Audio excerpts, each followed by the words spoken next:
All right, listen, what's happening in our economy is not good, but it is predictable. It's basic economics.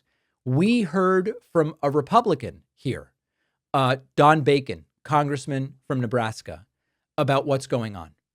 He didn't say anything controversial here. The only controversy is that he's a Republican and he's willing to acknowledge, I think because it's hurting his constituents so badly, what Donald Trump's economic program is doing. As a reminder, Trump predicted and bragged about how his tariffs are 4D chess and they're going to be so good for the country, but it's crushing farmers.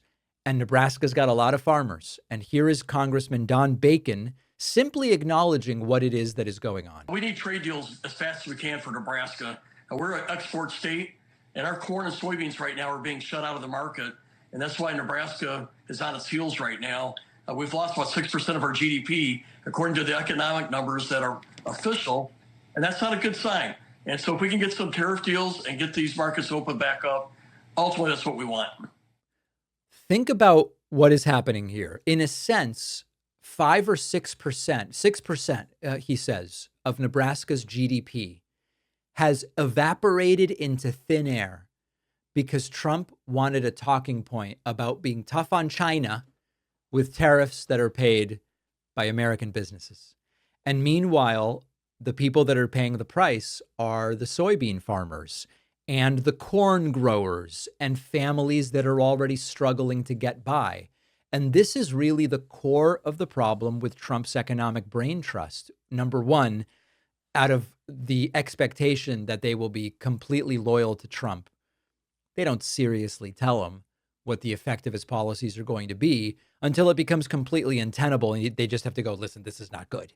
And then he'll go, oh, I'm temporarily suspending tariffs for 90 days or whatever.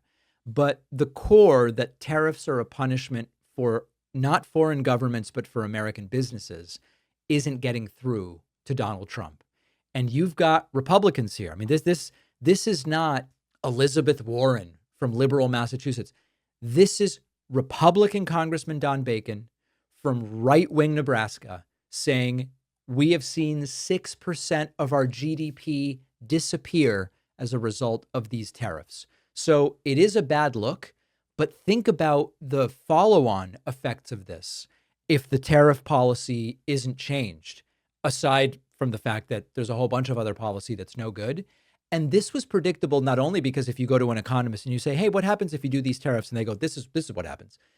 We have the experience and the data from Trump's first term in terms of the effect on farmers. And Trump had to bail out the farmers in his first term because the economic policy and the tariff policy was clearly so bad. So I'm not here to say, oh, how courageous Don Bacon is. Bacon's got his back against the wall. Trump's got 3 more years in theory, but Don Bacon's up for re-election in 15 months.